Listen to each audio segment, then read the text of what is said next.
1997 में Noon league chief justice Sajjad Ali Shah पर बरहम थी कि वो हुकूमती कामों में रोड़े अटका रहे हैं। शाह साहब ने किसी बिना पर वजीर आजम नवाज शरीफ पर तौहीन अदालत का मुकदमा थोप दिया, जिसकी वजह से नवाज शरीफ को सुप्रीम कोर्ट में पेश होना पड़ा था। मंसूबा बना के शाह साहब बात तो मान नहीं रहे, उनका कुछ इलाज किया जाए। नून लीग के जत्थे तैयार किए गए, कुछ करीब रावलपिंडी से आए और कुछ लाहौर से। सुबह का नाश्ते का एहतमाम पंजाब हाउस इस्लामाबाद में हुआ। नाश्ते से मुस्तफीद होकर पहले से तैयार जत्थे पंजाब हाउस से बजरिए शाहराए दस्तूर सुप्रीम कोर्ट में आए, जहां उन्होंने हल्ला बोल दिया। नारे लगाते हुए जत्थे कमरा अदालत नंबर 1 में पहुंचे। शोर शराबे का पता चला तो चीफ जस्टिस और उनके 2 साथी जजों ने यही बेहतर समझा कि वहां से रुखसत हों। अपने गिर्द मखसूस अदालती गाउन लपेटे हुए जज साहिबान कमरा अदालत से निकल गए और यूं नून लीग ने वहां अपनी फतह का झंडा लहराया। उससे पहले ये हुआ था कि सुप्रीम कोर्ट की सफों में इंतशार पैदा किया गया। Justice Rafiq Tarar supreme court के जज थे और उन दिनों दुबई गए हुए थे।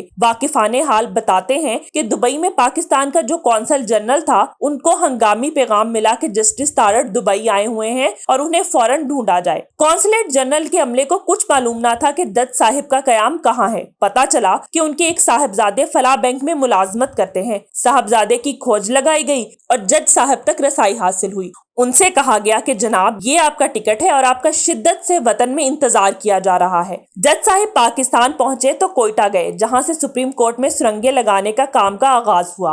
अपने मिशन में जज साहिब कामयाब हुए और कोयटा रजिस्ट्री में अपने ही चीफ जस्टिस के खिलाफ बगावत हो गई। फिर जब नून लीग के जत्थों ने सुप्रीम कोर्ट पर हमला किया तो जस्टिस सज्जाद अली शाह का किस्सा तमाम हुआ। ये यादें ताजा करने की जरूरत क्यों महसूस हो रही है? इसलिए कि आज भी नून लीग सुप्रीम कोर्ट के खिलाफ भपरी पड़ी है।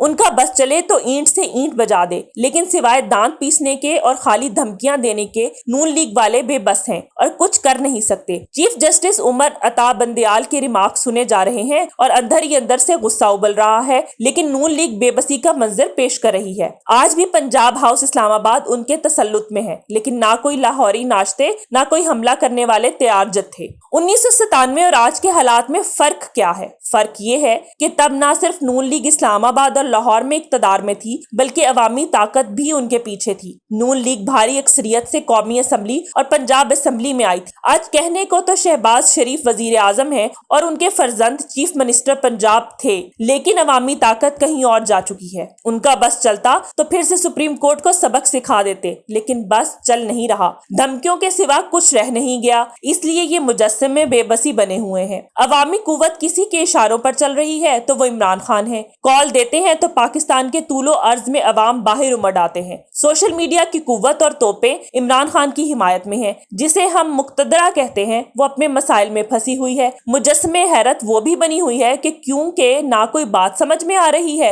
ना हालात कंट्रोल में है। ऐसे में नून लीग के गुस्से में डूबे लीडरान जो सुप्रीम कोर्ट के साथ करना चाहते होंगे, कर नहीं पा रहे। ये सतूर दोपहर के 4-5 बजे लिखी जा रही है। पंजाब हुकूमत के मुस्तकबिल का फैसला होने को है। दौराने समात जो जज साहिबान कह रहे हैं वो रिमार्क्स कौम के सामने है। पता नहीं फैसला क्या आता है, लेकिन नून लीग और उनके इत्तेहादियों की हालत देखने वाली है। सुप्रीम कोर्ट के बाहर टीवी कैमरों के सामने बोले जा रहे हैं, लेकिन दबी हुई धमकियों के अलावा कुछ नहीं कर पा रहे। हमजा शहबाज की किस्मत भी देखिए, हलफ ले लेकर गला बैठ चुका होगा, लेकिन पंजाब की वजारत आला ऐसी चिड़िया साबित हो रही है जो कभी यहाँ बैठती है, कभी वहाँ उड़ जाती है। कुछ कसर तो पहले ही निकल चुकी जब चीफ जस्टिस साहब का हुक्म आया कि आर्जी वजीर आला हैं। कुछ कसर बाकी है, देखते हैं फैसला क्या होता है। असल मसला पंजाब का नहीं है, पंजाब की सूरत हाल अलामती नौयत की है। असल मसला वो पार्लिमानी शब खून है जो इमरान खान की हुकूमत के खिलाफ मारा गया और जिसके नतीजे में मुल्क की सियासी और माशी मामलात मुमलिकत पाकिस्तान के लिए तबाह कुन साबित हो रहे हैं। शब खून के नतीजे में जो हुकूमती बंदोबस्त सामने लाया गया, उसकी गिरफ्त किसी भी चीज पर है? हुकूमत है या ढकोसला है? जो 20 ज़िमनी इंतखाबात पंजाब में हुए, उनके नताइज ने बतला दिया है कि अवामी राय कहाँ खड़ी है। तमाम हथकंडे इस्तेमाल किए गए जिन्हें इमरान खान ने अपने जलसों में मिस्टर एक्स और मिस्टर वाई कहकर पुकारते रहे।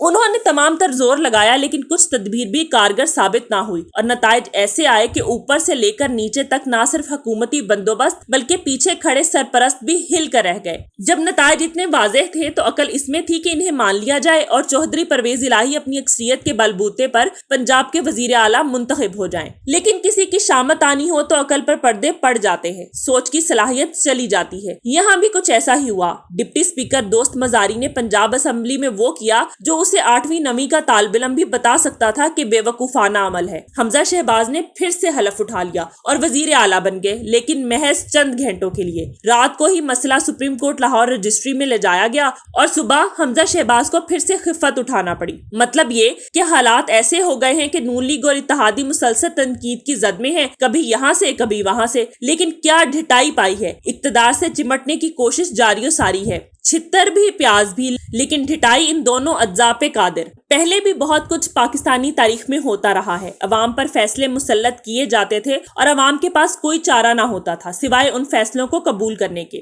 فرق اس بار یہ ہے کہ میدان میں ایک مرد کھڑا ہو گیا ہے اور ملکی حالات ایسے بن چکے ہیں کہ ملک کے طاقتور عناصر اس کا کچھ بگاڑ نہیں سکتے۔ ذوالفقار علی بھٹو کم لیڈر نہ تھے، لیکن آوازیں مزاحمت اٹھائی تو قتل کا مقدمہ ان پر دھر دیا گیا۔ وقت کی بات ہے، حالات بدل چکے ہیں۔ عمران خان کو دیکھ کر طاقتور لوگ لال پیلے ہو رہے ہیں، لیکن کچھ کر نہیں سکتے۔ بالکل ویسے ہی جیسے نون لیگ والے سپریم کورٹ کی کارروائی دیکھتے ہوئے اپنے سے باہر ہو رہے ہیں، لیکن عملی طور پر کچھ نہیں کر سکتے۔ جناب والا، ملک پر کچھ رحم کریں، کتنا مزید بگاڑ اس کا کرنا ہے۔ شب خون آپ کا ناکام ہو چکا ہے، عوام نے ناکام کیا ہے، کچھ تو سمجھ جائیے۔